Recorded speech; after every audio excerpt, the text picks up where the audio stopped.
안녕하세요 여러분, 반갑습니다. 브라더 조입니다. 우리는 지난주에 예언자들이 전한 예언, 즉 복음에 대해서 말씀을 나눴습니다.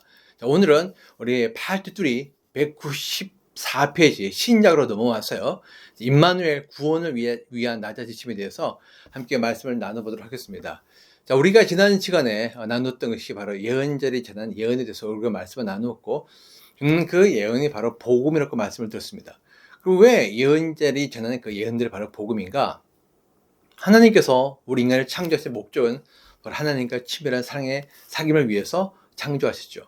그런데 인간이 죄를 지음으로 말미암아 하나님과 분리가 일어났습니다. 하나님과 분리는 여러 가지 문제를 일으킵니다. 하나님만이 생명과 복의 근원이시기 때문에 생명이신 하나님과의 분리는 바로 죽음으로 분리요, 또 복에서 분리는 바로 저주의 분리입니다. 그래서 인간의 삶에 죽음과 고통이 그리고 멸망이 찾아오게 됐죠. 그렇지만 하나님은 그런 인간을 바라보면서 마음 아파하셨습니다. 하나님의 마음은 심판이 아니라 구원이라고 분명히 말씀을 드렸습니다. 이것이 바로 예언자들이 전한 예언의 핵심이었죠. 예언자들은 어쩔 수 없이 심판을 지냈지만 심판으로 끝나지 않았습니다. 예언자들은 구원으로 그들의 예언을 마무리하였습니다. 즉 예언의 결론은 구원이라는 것이죠. 그래서 바로 예언이 보험이 되는 것입니다. 왜? 예언은 우리에게 구원을 선포하고 있기 때문이죠. 그리고 그 구원을 선포한 가장 중요한 이유는 무엇인가? 바로 하나님께서 우리와 친밀한 사랑의 사귐을 다시 회복하겠다. 그것이 바로 하나님의 꿈이라고 말씀을 드렸습니다. 그것이 잘 나타나는 것이 레위기 26장 11에서 12절 말씀이라고 말씀을 드렸는데요. 너희가 사는 곳에서 나도 같이 살겠다. 나는 너희를 싫어하지 않는다. 나는 너희 살을 거느리겠다. 나는 너희의 하나님이 되고 너희는 내 백성이 될 것이다. 하나님은 이 레위기의 말씀을 통해서 분명히 말씀하셨습니다. 본인의 계획과 본인의 뜻이 무엇인지, 그것은 하나님께서 피조물인 우리와 함께 같이 더불어 사는 것입니다. 하나님 우리를 싫어하지 않으십니다. 하나님 우리를 좋아하십니다. 그렇기 때문에 우리에게 찾아오셔서 우리 안에 머무시는 것입니다. 그리고 우리와 함께 동행하는 삶을 사시는 것이죠. 그래서 하나님은 우리의 하나님이 되고 우리는 하나님의 백성이 되는 것입니다. 이런 하나님의 마음들이요, 사실 광야 생활을 보게 되면 잘 나와 있습니다. 예를 들어서 불기둥과 굵은 기둥은 이스라엘 백성과 함께 하시는 하나님임을 잘 보여주고 있죠. 출애굽기 13장 21에서 22절 말씀 보게 되면 주님께서는 그들이 밤낮으로 행군할 수 있도록 낮에는 구름 기둥으로 앞서 가시며 길을 인도하시고 밤에는 불기둥으로 앞길을 비추어 주셨다. 낮에는 구름 기둥이, 밤에는 불기둥이 그 백성 앞을 떠나지 않았다. 하나님께서 구름 기둥과 불기둥으로 이스라엘에게 나타나셔서 그들이 낮에는 덥지 않게, 밤에는 춥지 않게, 그리고 밤에도 그들이 가야 될 길을 알 수 있도록 불을 환히 비춰 주셨다는 것이죠. 그것이 바로 이스라엘 백성과 함께 하셨다는 하나님의 마음이었습니다. 바로 이러한 하나님의 마음이 우리 회막, 성막을 보는 것으로 또 나타나게 됐죠. 출애굽기 25장 8절 말씀에 하나님께서 성막을 만드신 이유를 말씀하십니다. 내가 그들 가운데 머물 수 있도록 그들에게 내가 머물 성소를 지으라고 해라. 하나님은 불기둥과 구름기둥으로 만족하지 않으셨습니다. 하늘만 머무는 것이 아니라 좀 더 가까이 완전히 이스라엘 백성 한가운데로 들어오셔서 이스라엘 백성과 함께 머물고 거하고 살아가기를 원하셨죠. 그래서 하나님께서 그들 가운데 머물 수 있도록 내가 머물 성소를 지어라. 성소, 회막, 성막이라는 그 모든 것들은 바로 하나님께서 머무시는 곳, 바로 하나님이 우리와 함께 하시는 하나님을 보여주기 위한 하나님의 가지적인 방편이었다는 것입니다. 특별히 그 회막이라고 부를 때 그 회막은요, 우리가 한국말로 회막이라 하지만 영어로는 The Tent of Meeting, 하나님께서 우리를 만나시는 장소라고 표현되어 있습니다. 출애굽기 29장 42절 말씀 보게 되면요, 이것은 너희가 되도록 계속해서 주 앞 회막 어귀에서 바칠 번제며 내가 거기에서 너희를 만날 것이고 거기에서 너희에게 말하겠다. 내가 거기에서 이스라엘 자손을 만날 것이다. 하나님께서 어디서 만난다고 하셨죠? 바로 회막.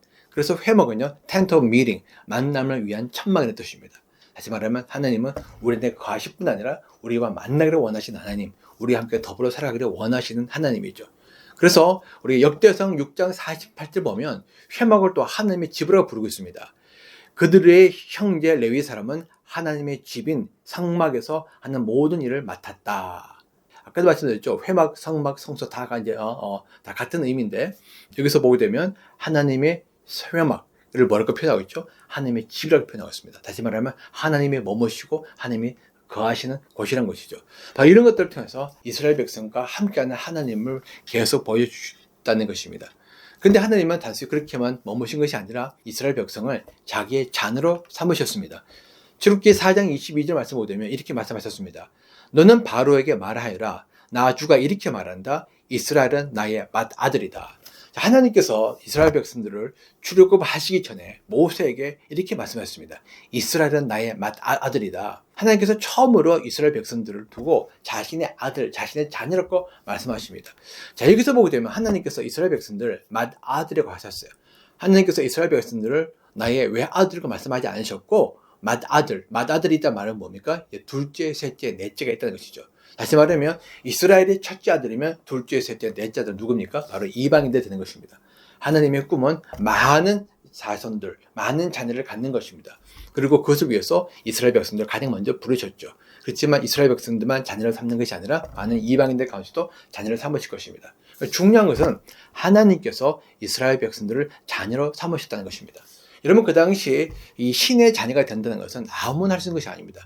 왕이나 신의 자녀로 추앙받았지 일반 백성들은 감히 신의 자녀가 될 수가 없었어요. 근데 하나님은 이스라엘 백성을 부르시면서 나는 이스라엘 백성의 민족적인 하나님 될 것이야. 사실 이스라엘 백성은 그 당시에 가장 가난하고 약하고 힘없는 보잘것없는 민족이었거든요. 정말 이름 없는 민족이었습니다. 정말 하나님께서 정말 내가 위대하고 전능하고 강한 하나님임을 나타내기 위해서는 아마 이집트의 하나님이 되신 것이 도와줄 수도 있을 것입니다.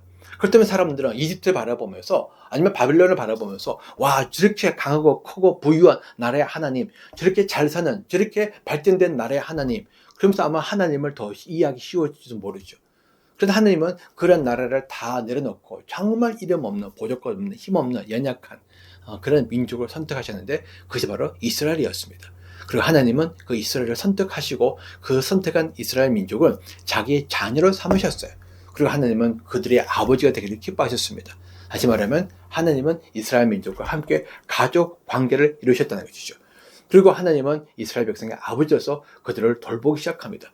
자, 아버지로서 역할이 중요한 것이 5가지 있다고 제가 이미 지난번에도 말씀을 드렸습니다. 아버지의 중요한 기능이 5가지 있는데요. 바로 인도와 보호와 공급과 그다음에 양육과 교제입니다. 아버지는 이 5가지를 위해서 부심을 받은 존재들입니다.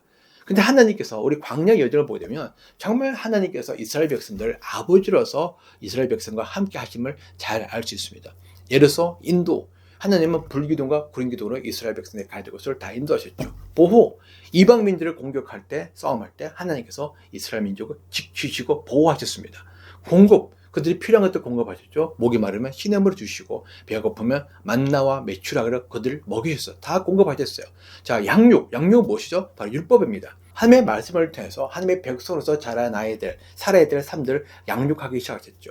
그리고 교제는 무엇입니까? 바로 제사입니다. 제사를 통해서 하나님과의 관계를 회복해 하고 또 이웃과의 관계를 회복해 함으로 말미암아 사랑의 사귐을 누릴 수 있는 길들을 열어놓으셨죠. 자, 이것은 뭘 보여주느냐? 하나님께서 이스라엘 백성들을 다시 구원하신 것이 아니라 하나님은 이스라엘 백성들을 자기의 자녀로 삼으시고 본인은 이스라엘 백성들의 아버지가 되시고 그리고 이스라엘 백성과 함께 가족적인 관계를 맺으셨다는 것입니다. 다시 말하면 이스라엘 백성은 거대한 민족 공동체 자체가 하나님의 가족 공동체였고 하나님의 가족 공동체는 바로 교회였다고 말씀드렸습니다. 이스라엘 백성은 바로 민족적인 교회였다는 것이죠. 그래서 이 신약에 나오는 교회가 처음 나오는 교회가 아니라 처음에 나오는 교회는 에덴 교회고 두 번째 나오는 교회는 이스라엘의 민족적인 교회입니다. 자, 이제 그것이 신약으로 넘어가서요. 예수님으로 나타나야 되는데 그 예수님은 바로 임마누엘 예수님으로 오시게 됩니다. 자, 우리 마태복음 1장 23절에 이렇게 나와 있습니다. 보아라, 동정녀가 잉태하여 아들을 낳을 것이니 그의 이름을 임마누엘이라고 할 것이다. 하신 말씀을 이루려고 하신 것이다. 임마누엘은 번역하면 하나님이 우리와 함께 계시다는 뜻이다. 자, 이 말씀은 원래 임마누엘은요, 이사야서 7장 8장에 나오는 이야기입니다. 그때 이 어떤 사건이 있었냐면 아하스라는 남유다의 왕이 있었는데 그 왕이 아람, 지금 시리아죠. 그리고 북이스라엘의 협공을 받아서 굉장히 위험에 처했을 때 하나님께서 이사야를 통해서 하나님이 말씀하신 것입니다. 한 여인이 아이를 낳을 것이고 그리고 그 여인을 통해서 하나님께서 남유다를 보호하시겠다는 하나님의 약속을 보여주신 것이죠. 여러분, 우리가 구약을 이해해야 될 것은 뭐냐면 구약은 문자적으로 중요한 사실들, 어떤 의미들이 있지만은 구약은 신약의 모형이라는 것입니다. 다시 말하면 구약은 신약에 일어날 일들을 하나님께서 미리 보여주신 것이죠. 그래서 하나님은 그 임마누엘을 통해서 어떤 위협에도 나의 백성, 나의 자녀를 보호할 것이라는 아버지의 모습을 보여주고 계십니다. 근데 그것이 바로 신약에서 예수님을 나타나시게 되는 것이죠.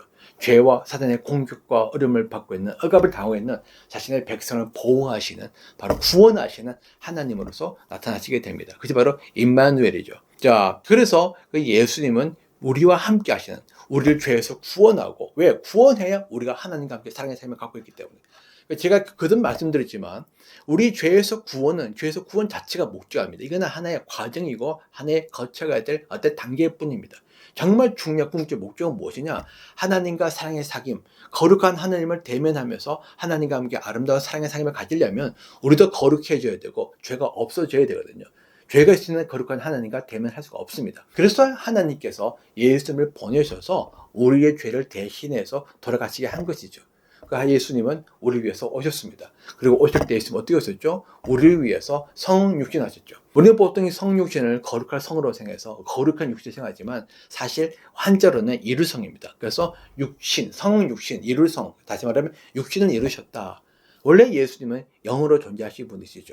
그렇지만 우리를 위한 대속 제물이 되기 위해서 일부러 육신을 입으셨다는 것입니다. 그리고 그 예수님은 그만 입으신 것, 육신만 입으신 것이 아니라 가장 낮은 마구간에 태어나셨습니다. 왜 마구간에 태어나셨을까? 저는 여러 가지 생각을 해봅니다. 사람들 따라서 또 여러 가지 해석들이 있겠죠. 저는 그렇게 생각합니다. 가장 낮은 곳에 오신 예수님은 바로 가장 낮은 사람들을 다 받아주기 위해서. 만약 예수님이 왕궁에서 높은 자리에 오셨다면 일반 백성들은 올 수가 없었을 것입니다. 감히 옛날에 여러분 우리가 사극 보게 되면 일반 백성들은요 왕의 얼굴을 보지도 못했어요. 왕의 얼굴은 용안이라 그래서 감히 쳐다보지도 못했습니다. 일반 백성이 왕의 얼굴을 쳐다보는 것은 바로 죽음이에요. 근데 어떻게 왕에게 갈 수 있겠습니까? 예수님은 모든 사람들을 받아들이기 위해서 일부러 가장 낮은 자리로 오셨다는 것이죠. 근데 사실 세상에서는 그런 예수님을 버렸습니다. 갈 데가 없어서 사실 예수님은 마구간을 가셨거든요. 그렇지만 그것까지도 기꺼이 감수하신 것이죠. 다시 말하면 하나님은 구원을 위해서 자기 짝사랑을 이루신 것입니다. 그리고 예수님은 아주 보잘것없는 평범한 목수의 아들로 자라나셨습니다. 그리고 그 집안의 장자로서 아버지를 대신해서 그 집안을 돌보셨죠. 우리가 만약에 예수님을 만난다면 예수님은 정말 지저분하고 땀나고 냄새 나는, 그리고 머리도 감지 못해서 아주 그냥 흙으로 가득한, 먼지로 가득한 예수님을 보게 될 겁니다. 지금 우리처럼 선블랙을 바른 것도 아니고요. 그렇죠? 목욕을 자주 하시는 것도 아니고 옷을 자주 갈아서 입는 건 아닙니다. 남는 옷을 입으셨던 정말 냄새 나는 예수님을 만나시게 될 겁니다. 그분이 바로 하나님이셨다는 거죠. 하나님은 우리를 구원하기 위해서, 그리고 우리와 함께 지내는 것을 기뻐하시기 때문에 그러한 모습을 갖고 내려오시는 것도 하나님은 마다하지 않으셨습니다. 사람이요 낮은 자리에 있다가 올라가서 지내는 것은 쉬워요. 그렇지만 높은 자리에 있다가 낮아지는 것은 정말 어렵습니다. 여러분 우리가 사실 살다 보면 사람들이, 저도 미국에서 20년 살았지만 많은 분들이 다 우리가 좋은 나라 가서 살고 싶어 합니다. 유럽이나 미국에서 살고 싶어 하는 이유가 뭡니까? 그곳에서 우리가 많은 것을 누리고 싶어서. 우리가 정말 어려운 제3세계에 가서 사는 것은 굉장히 힘들고 부담스러워요. 잘 살다가 우리가 모든 것을 내려놓고 낮은 위치로 가는 건 정말 힘들고 어렵습니다. 그런데 하나님은 모든 것을 창조하신 창조주이시지만 그럼에도 불구하고 모든 것을 다 내려놓고 우리를 위해서 기꺼이 이 땅에 내려오셨던, 왜? 그렇게 함으로 말미암아 우리와 함께 살고 싶으셨던 예수님이라는 것이죠. 그렇기 때문에 정말 예수님을 보려면 우리는 어떻게 해야 되느냐? 낮은 곳으로 가야 한다는 것입니다. 정말 하나님의 사람들을 이렇게 하면서, 제가 이런 말씀 좀 드리기는 그렇지만 우리 사역자들 중에서도 정말 부를 추구하고 그리고 화려함을 추구하는 사람도 있습니다. 죄송하지만 그 사람들은 정말 하나님의 사람이 아닙니다. 예수님은 그렇게 지내지 않으셨거든요. 예수님께서 이렇게 말씀하셨습니다. 예수께서 무리에게 요한을 두고 말씀하셨다. 너희는 무엇을 보러 광야에 나갔더냐? 바람에 흔들리는 갈대냐? 아니면 무엇을 보러 나갔더냐? 화려한 옷을 입은 사람이냐? 화려한 옷을 입은 사람은 왕궁에 있다. 아니면 무엇을 보러 갔느냐? 예언자를 보러 나갔느냐? 그렇다. 내가 너에게 말한다. 그는 예언자보다 더 훌륭한 사람이다. 예수님께서 세례요한을 두고 말씀하셨지만 사실 이 말씀은 예수님 자신에게도 그대로 적용이 됩니다. 왜냐하면 세례요한도 예언자지만 예수님도 예언자셨거든요. 근데 우리가 구약도 보게 되지만 예언자 중에서 정말 화려한 삶을 산 사람이 아무도 없습니다. 부귀 영화를 누리는 사는 사람이 아무도 없어요. 뭐 어떤 사람은 그렇게 이야기합니다. 다니엘이 있잖아요. 그럼 다니엘은요, 남은 나라에 포로로 끌려갔던 포로 신세였어요. 가고 싶어서 간 것이 아니라 나라가 망해서 어쩔 수 없이 끌려갔던 사람이었고, 어떤 학자들은 우리 다니엘이 넷이라고 이야기하는 사람도 있습니다. 고자였다는 것이죠. 그래서 다니엘이 시격보되면 결혼 이야기가 전혀 없고 자녀 이야기도 전혀 없습니다. 다른 예언자들은 결혼해서 자녀가 있는 경우도 많이 있고 이사야도 자녀가 있었거든요. 그런 이야기가 전혀 없는 것은 바로 다니엘이 결혼을 못한 사람이었을 것이다. 그런 삶을 살았다는 것이죠. 그러니까 예언자들의 삶 중에서 정말 평탄하고 형통한 삶을 사는 사람이 아무도 없었습니다. 마지막 예언자였던 세례 요한은 정말 광야에서 지내고 그리고 낙터 옷을 입고 있다가 나중에는 참수당하는 삶을 살게 되죠. 예수님도 사실 그런 삶을 살았습니다. 그래서 정말 예수님을 보려면 왕궁에 가서는 볼 수 없다는 것이죠. 우리는 화려한 곳에 가서 멋있는 곳에 가서 세련된 곳에 가서 예배도 그런 곳에 가서 예배를 드리려고 합니다. 죄송하지만 저는 그렇게 생각하지 않습니다. 우리가 보기에 그런 것이 정말 하나님의 축복을 받았다고 할 수 있을지 모르겠지만 여러분들 정말 하나님을 만나기를 원하시면 정말 예수님을 만나기를 원하시면 화려한 곳에 가셔서는 예수님을 만나기가 어렵습니다. 예수님을 만나고 싶으면 정말 우리가 더 낮아져야 됩니다. 사역자들도 마찬가지죠. 정말 우리가 예수님을 닮아가고 따라간다면 우리는 더 낮아져야 됩니다. 빌립보서 2장 6절 8절 말씀에 이렇게 나와 있죠. 그는 하나님의 모습을 지니셨으나 하나님과 동등함을 당연하게 생각하지 않으시고 오히려 자기를 비워서 종의 모습을 취하시고 사람과 같이 되셨습니다. 그는 사람의 모양으로 나타나셔서 자기를 낮추시고 죽기까지 순종하셨으니 곧 십자가에 죽기까지 하셨습니다. 바로 이것이 예수님의 모습이셨죠. 예수님은 왜 그렇게 하셨느냐? 바로 우리와 함께 지내고 싶으셔서. 자, 그러한 예수님의 모습들이 사실 열정들이 예수님의 사역을 통해서 잘 드러나게 됩니다. 예수님께서 사역을 시작하셨습니다. 요단강에서 세례 요한에게 세례를 받고 난 다음에 40일 동안 광야에서 금식하고 나시죠. 사단을 물리치십니다. 그리고 나서 예수님께서 복음을 선포하시면서 뭘 하시느냐? 제자들을 불러 모으기 시작합니다. 그리고 그 제자들을 통해서 공동체를 이루기 시작하신 것이죠. 그런데 예수님에게 그 제자들은 단순히 예수님의 제자가 아니었습니다. 예수님에게 그 제자들은 바로 예수님의 형제 자매였습니다. 마태복음 12장 49절 말씀에 이렇게 나와 있습니다. 예수께서 말씀하셨다. 손을 내밀어 제자들을 가리키고서 말씀하셨다. 보아라, 나의 어머니와 나의 형제들이다. 예수님께서 제자들에게 말씀하는데 제자들은 예수님 그러면서 감히 예수님을 형이라고 부를 생각 엄두도 못 냈죠. 어떻게 감히 예수님을 그렇게 부를 수 있겠습니까? 근데 예수님은 스스로 제자들을 뭐라고 말씀하셨죠? 나의 형제다. 다시 말하면 제자들은 나의 가족이다. 자, 예수님께서 사역을 시작하시면서 가장 먼저 사역을 시작하신 것이 무엇이냐? 바로 복음을 외치면서 사람들을 불러 모았는데 그 사람들이 누구죠? 바로 제자 사도들이었습니다. 그리고 그 사도들은 단순히 예수님의 제자가 아니라 예수님의 형제, 곧 예수님의 가족이었다는 것이죠. 다시 말하면 예수님의 첫 사역은 무엇입니까? 예수님은 가족 공동체를 이루는 것이 바로 예수님의 사역의 시작이었다는 것입니다. 그렇지만 예수님은 그들을 단순히 예수님의 형제 자매로만 부르지 않고 또 예수님의 자녀로 부르셨어요.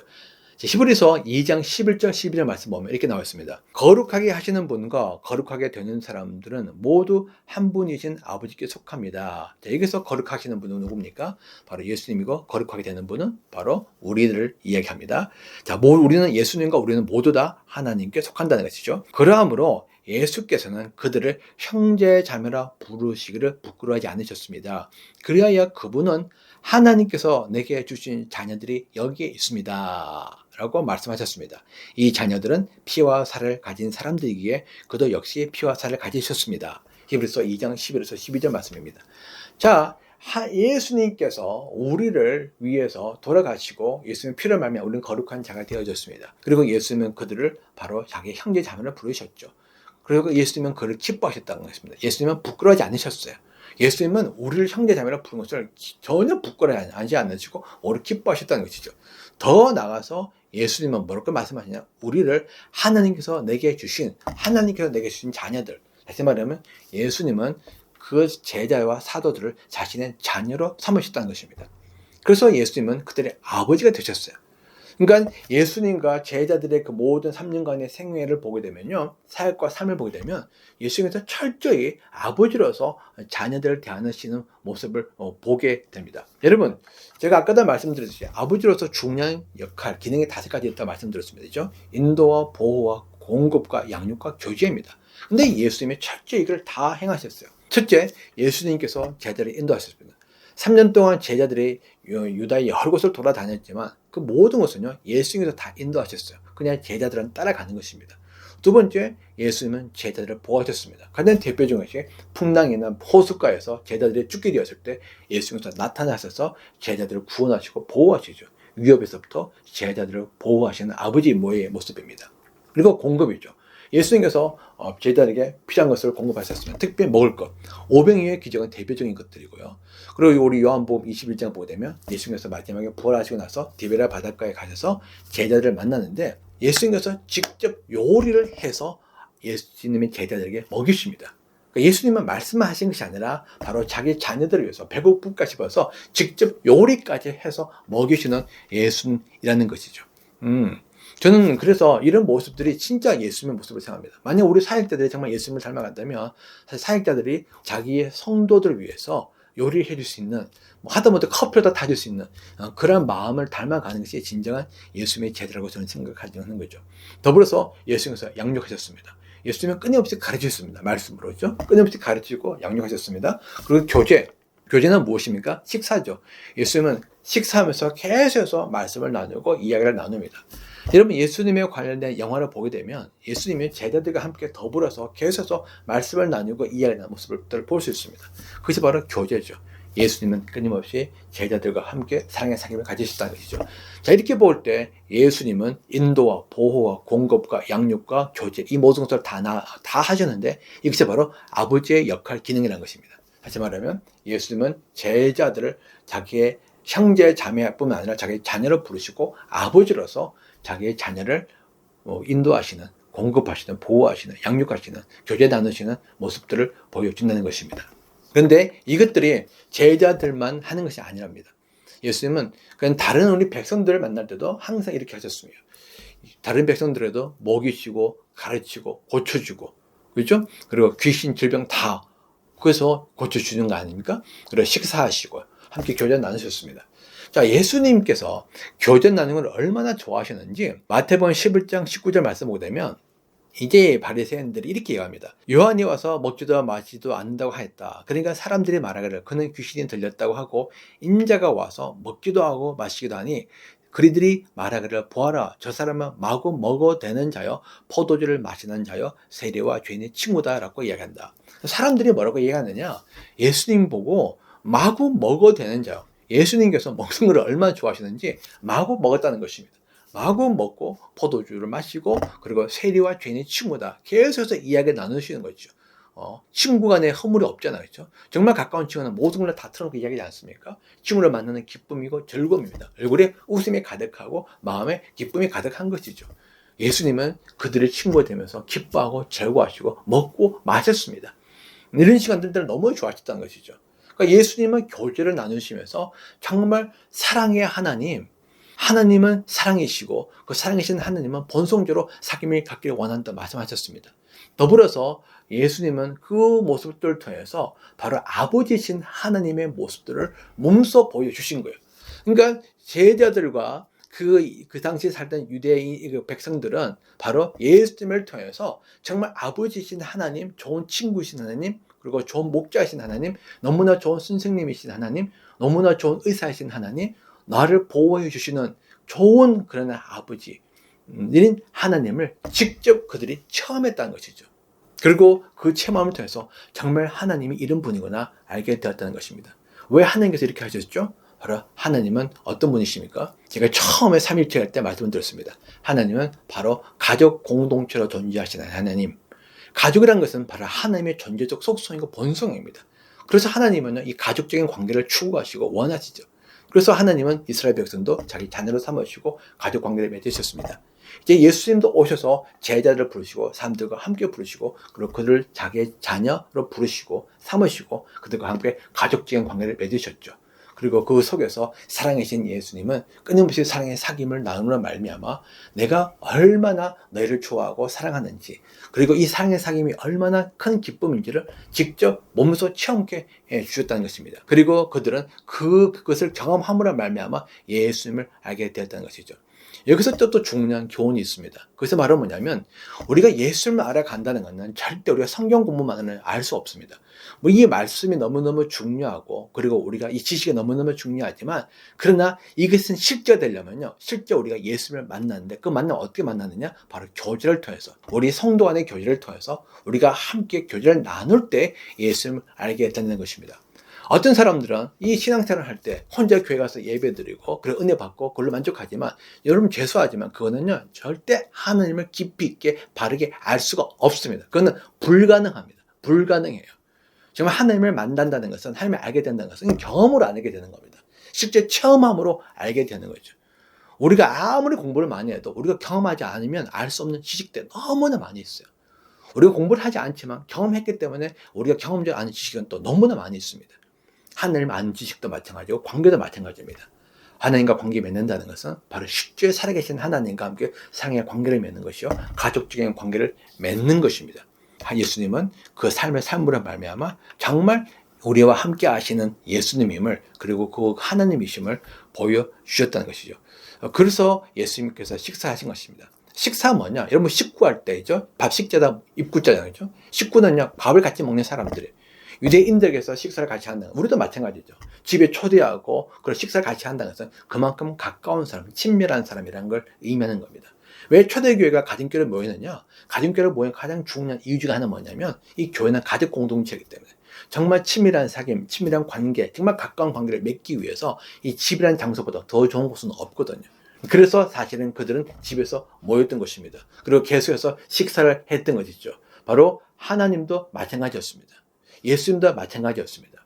그래서 구약을 보자면 하나님도 이스라엘 백성들과 함께 시내산에서 장로들과 함께 식사를 하는 모습들이 나오죠. 네. 그리고 이제 예수님은 여기서 또 식사를 하십니다. 식사를 하면서 그들과 함께 가족적인 관계를 실제로 맺는 것을 보여주시는 것이죠. 그러므로서 그들로 하여금 참으로 하나님이 누구인지 계속해서 경험케 하시는 것입니다. 이런 모습도 또 어디서 드러나느냐? 바로 인격적이고 친밀한 사귐에서 드러나게 됩니다. 자, 예수님은 하나님에 대해서 말씀을 가르칠 때 예수님은 설교만 하지 않으셨어요. 자, 사실 지금 현재 우리 교회에서는 다 설교를 하죠. 그러나 실제 예수님은 가르침을 더 많이 하셨습니다. 설교와 가르침은 틀려요. 자, 설교는 우리보다 선포를 하는데, 이것이 우리의 헬라어는요 카루스라 그러고, 가르침은 헬라어로 디다스코라 하는데, 이 두 가지 틀립니다. 설교는 일방적으로 가르치는 거예요. 왜냐하면 사람들이 너무 많이 모였을 때 이게 계속해서 혼자 이야기할 수밖에 없잖아요. 주원이 밖에 할 수가 없잖아요.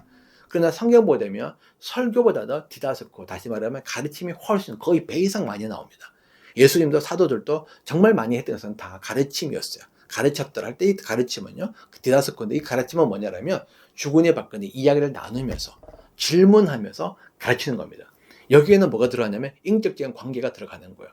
여러분 죄송해요, 학원에서 학원 강사들이 학생들을 가르칠 때 여러분 인격적인 관계 맺을 수 있나요? 물론 학원 강사가 학생들을 위해서 최대한 고려해서 이야기를 하지만은 사실 그 학생들 수준이 다 다릅니다. 생각도 다릅니다. 그렇죠? 편차가 너무 심해요. 그냥 대충 알아서 중간 정도로 전하면 그냥 잘하는 애들은 조금 아쉽고 못하는 거 따라가기 힘들고 그렇게 되는 거죠. 그리고 질문도 할 수 없어요. 너무 많으니까. 그냥 궁금한 것도 참아야 됩니다. 그냥 혼자 일방적으로 전하는 것이죠. 여기서는 관계를 맺을 수 없습니다. 인격적인 관계를 맺을 수가 없는 것이죠. 그러나 예수님은 여기서 그치지 않으셨습니다. 예수님은 가르쳤습니다. 가르침은 뭐냐? 주거니 받거니 질문하면서 질문에 대한 대답도 해주면서 하나하나 그 사람들 배려하고 고려해서 맞춤식 가르침을 해나가는 겁니다. 그 사람이 못하면 못하는 대로 이해하고 기다려주는 것이죠. 잘하면 잘한 대로 또 더 많아서 가르쳐주는 것이죠. 이렇게 하려면요, 많은 사람들 모아서는 절대 이게 할 수가 없어요. 가르침은 어떻게 하느냐? 다 소수입니다.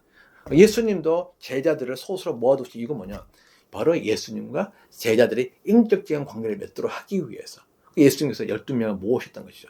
예수님의 능력이 없어서 200명 안 모으신 것이 아니라 예수님께서 인격적인 관계를 맺기 위해서 일부러 소수로 모인 것입니다. 초대교회는 작은 가정교회를 모이고 작은 소수로 모였는데 왜 그랬느냐? 바로 인격적인 관계, 친밀한 관계를 맺기 위해서죠. 왜? 사람들이 많아지면 이건 불가능하거든요. 그냥 피상적으로 얼굴 보고 뭐 아는 사람일 수는 있겠지만 정말 깊은 관계를 맺는 것은 불가능합니다. 그래서 예수님은 이런 관계를 맺기 위해서 소수로 부르시고 그 소수와 함께 가르치셨습니다. 이 주기도문 같은 경우도 제자들이 기도 가르쳐 달라니까 예수님께서 가르쳐 주시죠. 오병이어 같은 경우도 예수님께서 제자들에게 질문하십니다. 너한테 몇 개 있느냐? 너가 주어라. 그렇고 예수님께서 빌립에게도 대답해 주십니다. 하나님 보여달라고 하니까 내가 바로 하나님이야. 제자는 언제든지 찾아서 질문할 수 있었고 그리고 예수님은 대답해 주었습니다. 이것이 바로 사역자들과 또 성도와의 관계입니다. 정말 성도와 사역자들이 정말 진정한 관계를 맺기 위해서는 언제든지 성도들이 사역자를 찾아갈 수 있고 만날 수 있고 질문할 수 있는 그런 관계가 되어져야 한다는 것이죠. 그렇지 않고서는요 피상적인 관계를 맺을 수밖에 없고 그거는 진정한 관계가 아닙니다. 그것은 하나님의 뜻이 아니라는 것이죠. 더불어서 예수님이 한 영혼을 참 소중히 여기셨는데 그것을 잘 보여준 구절이요 누가복음 4장 40절입니다. 해가 질 때 사람들이 온갖 병으로 앓는 사람들 다 예수께로 데려왔다. 예수께서 한 사람 한 사람에게 손을 얹어서 고쳐주셨다. 저는 이 구절을 읽는데 감동이었습니다. 여러분 사실 우리는요 효율성을 좋아합니다. 그렇죠? 효과적이라를 원합니다. 이거 뭐 경제성의 원리죠. 작게 투자하고 가능한 많은 결과물을 얻기 원하는 것이죠. 우리는 사역도 그렇게 하려고 합니다. 그러나 하나님은요 그렇게 사역하지 않으셨어요. 만약에 그렇게 사역을 원하셨다면 예수님은 딱 가서 그냥 한 번에 말씀 한마디 하면 다 끝나는 겁니다. 동네 도착하기 전에 그냥 피곤하니까 내가 도착하기 전에 이 동네에 있는 모든 병자 다 나을지어다. 모든 귀신들 다 떠나갈지어다. 그러면 사람들 예수님께 찾아오지도 않고 예수님은 쉽고 편하게 그리고 살아갈 수도 있었겠고요. 아니면 좀 더 예수님께서 영광 받기 위해서는 아픈 사람들 다 나와 라고 부르시고 난 다음에 이 부르심 앞에서 한 번에 자 내가 말하노니 여기서 아픈 사람 다 나을지어다. 귀신들 사람 다 고칠지어다. 말씀 한마디 하면 그냥 그 말씀 한마디에 수백 명, 수천 명의 사람들이 다 낫고 다 고침받고 다 해방되는 겁니다. 이 모습을 보십시오. 어마어마한 장면 아닙니까? 누가 그렇게 할 수 있습니까? 자, 그러면 사람들이 예수를 보면서 정말 어마어마한 위대한 정말 능력의 하나님이라고 막 칭송했겠죠. 자, 그렇지만 예수는 그렇게 하지 않으셨어요. 왜? 그렇게 하면 정말 인격적인 친밀한 관계를 맺지 못하기 때문에. 그래서 어떻게 하셨죠? 자, 이거 보십시오. 해가 질 때 사람들이 온갖 병으로 앓는 사람들 다 예수께로 데려왔다. 예수께서 한 사람 한 사람에게 손을 얹어서 고쳐주셨다. 예수님께서 어떻게 하셨습니까? 사람들 한 사람 한 사람들을 손을 얹어서 고쳐주었다는 것이죠. 왜? 그것이 바로 사랑의 표현입니다. 아픈 사람들에게 의사가 다가가서 손 한번 잡아주는 것. 그거는 엄청난 위로입니다. 하나님이신 그 예수님이 자기의 아픔을 알고 자기 아픔을 위로하고 아픔을 위해서 손을 얹어줬다는 것. 그 손을 통해서 사랑의 온도, 사랑의 그 체온을 느끼게 되는 것이죠. 그러면서 사람들은 단순히 육체적 질병만 고침을 받는 것이 아니라 하나님의 사랑을 경험하게 되고 그 마음의 아픔이 치유되어지고 하나님의 사랑에 감격해지고 하나님의 사랑에 고마워하면서 하나님께 나오는 것입니다. 여러분 저녁이면요 예수님도 피곤하세요. 식사하시고 쉴 시간입니다. 근데 예수님은 그렇게 하지 않으셨어요. 사람들 위해서 한 명 한 명 손을 얹고 다 기도해 주었습니다. 그것이 바로 예수님의 사역입니다. 예수님은요 사역의 효율성 따지지 않으셨어요. 예수님은 한 명 한 명을 소중히 여겼습니다. 그리고 그 한 명 한 명을 위해서 최선을 다했습니다. 지금 현재 우리 사역은요 너무 효율성을 따져요. 저는 그것은 예수님의 방법이 아니라고 생각합니다. 그거는 세상적인 방법인 거죠. 정말 우리가 예수님의 방법을 따른다면 우리가 많은 사람들이 아니라 적은 소수라도 한 명 한 명 깊이 대하는 법을 배워야 됩니다. 교회는 바로 그런 곳입니다. 교회는 효율성을 따지는 곳이 아니에요. 교회는 그 대신 한 명 한 명을 소중히 여기는 곳입니다. 그래서 사실은 저희가 큰 공동체를 하지 않는 이유가 뭐냐? 큰 공동체를 하게 되면 예수님의 가르침대로 우리가 살아가는 건 불가능하거든요. 불가능합니다. 정말 예수님의 가르침을 우리가 따른다면 우리가 예수님께서 어떻게 살았는지 어떻게 행하신지 잘 봐야 됩니다. 여러분 우리가 중요한 것은 예수님께서 아까 제자들을 모으시고 그 제자들을 가족을 삼으셨다 그랬죠. 자, 그 제자들은 예수님의 가족이었습니다. 그런데 에베소서 2장 19절에 하면 하나님의 가족을 뭐라고 부르죠? 바로 교회입니다. 다시 말하면 예수님께서 제자를 부르시고 그 제자를 가족을 삼으셨다는 것은 예수님은 그 제자들을 통해서 교회를 세우셨다는 것이죠. 우리가 많은 사람들이 교회를 생각할 때 사도행전 2장에 나오는 교회를 첫 교회를 생각합니다. 그런데 그렇지 않습니다. 신약에 나오는 첫 교회는 어떤 교회냐? 바로 예수님께서 제자들과 함께 세우셨던 예수님이 세우셨던 바로 제자교회. 그것이 진짜 교회의 원형이라는 것이죠. 하나님께서 직접 세우신 교회, 하나님께서 의도하신 교회, 하나님께서 기뻐하신 교회. 다시 말하면 정말 하나님께서 아버지로 그들을 돌보고 양육하고 가르치고 인도하고 교제 나누는 그런 교회, 그리고 그 모든 제자들이 하나님 안에서 한 형제자매로서 한 가족으로서 사랑의 사귐을 나누는 교회, 더불어서 예수님께서 그 가족들과 함께 3년간 동고동락을 하셨어요. 예수님께서 왜 동고동락을 하셨습니까? 그것은 바로 예수님의 가족이기 때문에. 그럼 가족은 함께 더불어 살아가는 공동체 아닙니까? 그러니까 함께 동고동락하는 것입니다. 지금 일주일에 한 번 만나서 그냥 뭐 하이 그래서 하는 그 정도가 아니라 끊임없이 만나고 교제 나누고 함께 고민하고 함께 아파하고 함께 힘들어하고 함께 기도하고 삶에 침투하고 삶을 받아들이는 거예요. 상대방을 받아들이는 거죠. 그래서 함께 더불어 살아가는 겁니다. 그것이 바로 가족인 거죠. 예수님께서 3년간 제자들과 함께 동고동락했던 것은 바로 제자들은 예수님의 가족이었기 때문에 그렇던 것입니다. 이것이 잘 번지는 바로 에덴 공동체죠. 에덴 공동체야말로 정말 하나님과 함께 동행하였던 완전한 자유가 있었던, 기쁨이 있었던, 친밀한 사귐이 있었던 그런 공동체였죠. 예수님은 2000년 전에 이 땅에 오셔서 하나님의 원래 세우셨던 그 진짜 교회, 원형의 교회, 에덴의 교회, 아담과 하와로 이루어졌던 작은 교회, 그렇지만 하나님이 정말 기뻐하셨던 교회를 다시 회복해 하신 겁니다. 오래전 6000년 전에 하나님께서 에덴에서 그 교회를 세우셨다면 이제 예수님은 유대 땅에 오셔서 제자들을 통해서 다시 한번 그 교회를 세우신 것이죠. 그래서 우리가 정말 교회가 무엇인지 알고 싶다면 여러분 사도행전도 중요하지만 복음서를 통해서 예수님과 제자들이 어떻게 살았는지 어떤 관계를 맺으셨는지 예수님께서 그 제자들 공동체 어떻게 인도하시는지 보는 것이 가장 중요합니다. 그것이 모든 교회에 우리가 반드시 본받아야 될 원형이요 모델이 되는 것이죠. 특별히 중요한 것은 예수님께서 베드로에게 이렇게 말씀하셨습니다. 마태복음 16장 18에서 19절 말씀에 나도 너에게 말한다. 너는 베드로다. 나는 이 반석 위에다가 내 교회를 세우겠다. 라고 말씀하셨습니다. 자, 뭐 더 있지만 제가 이것만 말씀을 드리겠습니다. 나는 이 반석에다 내 교회를 세우겠다. 예수님께서 베드로의 믿음의 고백을 들고 너희는 나를 누구라고 하느냐라고 했을 때 베드로가 주는 그리스도시요 살기신 하나님의 아들입니다. 바요나 시몬아 이거를 알게 한 거는 하나님께서 하신 거야. 그러면서 너의 이 이름 고백, 너 같은 이름 고백, 그 고백은 어떤 겁니까? 주는 그리스도, 그리스도가 누구죠? 바로 구원자라는 것이죠. 예수님은 바로 우리의 구원자이십니다. 그 주는 퀴리오스, 우리의 왕입니다. 다시 말하면 예수님은 왕이자 바로 그리스도, 우리의 구원자이십니다. 그리고 하나님의 아들, 하나님이십니다. 라고 이야기하는 겁니다. 그 믿음의 고백을 하는 그 고백 위에 내가 교회를 세웠는데 이 교회는 헬라어로 에클레시아입니다. 여러분 에클레시아는 웬간한 분들 다 아실 겁니다. 이것이 무슨 뜻인지. 에클레시아는 건물이 아니고 공동체예요. 공동체. 예수님께서 이 믿음의 고백 위에 내 교회를 세우겠다고 말씀하셨습니다. 예수님께서 세우겠다 말씀하신 것은 건물이 아니에요. 예수님께서 세우겠다 말씀하신 것은 공동체입니다. 다시 말하면 나는 이 반석에다 내 교회, 내 에클레시아, 내 공동체를 세우겠다. 예수님의 꿈은 바로 공동체를 세우는 것입니다. 근데 사람들이 공동체는 세울 생각하지 않고 건물을 세워요. 여러분 예수님은 한 번도 건물을 세운 적이 없습니다. 그리고 이런 이야기를 들으면 많은 분들이 뭐 분노하고 화를 낼 수 있겠지만 여러분 사도들도 제자들도 한 번도 건물을 세운 적이 없어요. 건물을 이용한 적은 있죠. 어떤 건물? 바로 가정집을 이용한 겁니다. 여러분 성경 보십시오. 누가 어디서 건물을 세웠습니까? 모든 관심은 공동체, 지체들, 자녀들에 있는 겁니다. 그래서 예수님은 3년 동안 공동체를 세우셨고요. 그리고 제자들도 예수님을 닮아서 왜? 예수님께서 3년 동안 교회를 하시면서 교회를 섬기시면서 교회를 세우시면서 진짜 교회가 무엇인지 보여주셨거든요. 그래서 제자들도 그 예수님의 뒤를 이어서 그대로 그 교회를 세운 것이 바로 사도행전에 나오는 교회였다는 것이죠. 그리고 그 교회는 바로 건물이 아니고 공동체였습니다. 우리가 정말 예수님의 꿈을 이루는 제자들이라면 우리는 예수님의 뒤를 따라가야 할 겁니다. 그것은 바로 예수님의 공동체를 세우는 것입니다. 많은 사람들이 교회 건물을 보고 여러분 교회를 하는데 사실 그거는요 예배 드리는 장소이죠. 그것이 바로 교회는 아닙니다. 성경에 말하는 교회는 철저히 에클레시아고 에클레시아는 바로 공동체입니다. 어떤 사람들은 건물을 보면서 교회를 갔는데 여러분 건물은 교회가 아니라고 방금 말씀드렸습니다. 이 교회하고 건물은 상관이 없어요.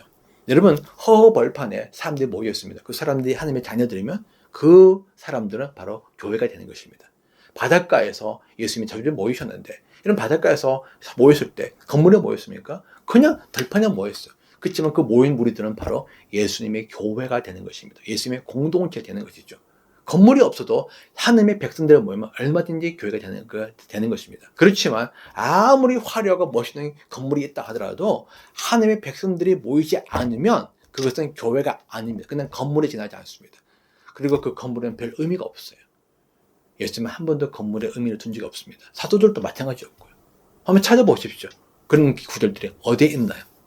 예수님은 하나님을 대신해서 우리에게 내려오셨습니다.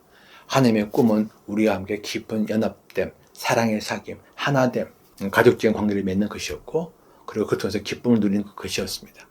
그것을 다시 이루기 위해서 예수님께서 찾아오셔서 육신을 입고 제자들과 함께, 그리고 그들의 삶에 들어가셔서 그들과 함께 사셨죠. 그것이 바로 하나님의 꿈이셨고 예수님의 꿈이셨습니다. 자, 그렇다면 우리는 이제 어떻게 해야 될까요? 저는 이제 앞으로 여러분들 계속해서 저와 함께 말씀을 나누다 보면 이제 교회에 대해서 더 많은 생각하게 될 것이고, 많은 분들이 교회에 대해서 고민을 하게 될 것이고, 갈등하게 될 것입니다. 저는 갈등하기를 바랍니다. 고민하기를 바랍니다. 마음이 괴로워하기를 바랍니다. 물론 저는 고통을 좋아하는 사람 압니다. 하지만 정말 우리가 진리를 알고 싶으면 성경을 들어와서 성경 속에서 하나님이 뭘까 말씀하시는지, 예수님께서 무엇을 하셨는지 우리가 배우고 알아야 될 필요가 있다는 것이죠. 왜? 그래야 진정한 믿음, 진정한 사랑, 진정한 소망의 삶을 살 수 있기 때문에, 그래야 하나님의 뜻에 합한 삶을 살 수 있기 때문에, 아마 이 영상을 보는 분들은, 끝까지 들으신 분들은 아마 다 얘기에 대한 소망이 있는 것으로 저는 생각합니다. 그렇다면 계속해서 하나님께서 무엇을 원하시고 무엇을 말씀하시는지, 예수님께서 무엇을 하셨는지 함께 한번 탐구해 보기를 원합니다. 잠시 기도하겠습니다. 하나님 감사합니다. 오늘도 짧은 시간이었지만 우리가 육신으로 오신 예수님, 우리 안에 가신 예수님, 몸을 입으신 예수님에 대해서 우리가 말씀을 나누었습니다. 주님 감사합니다. 우리가 이 말씀을 통해서 정말 하나님을 알기를 원하고 예수님을 알기를 원합니다. 예수님의 꿈과 예수님의 사역을 통해서 예수님이 무엇을 원하시는지, 무엇을 하시는지 알기를 원합니다. 그리고 우리가 그것을 아는 것으로 그치지 않고 정말 우리가 예수님을 따라가기를 원합니다. 예수님을 닮아가기를 원합니다. 하나님, 그러한 우리의 삶이 되도록 성령님을 통해서 우리를 축복하여 주옵소서. 예수의 이름으로 감사하며 기도합니다. 아멘.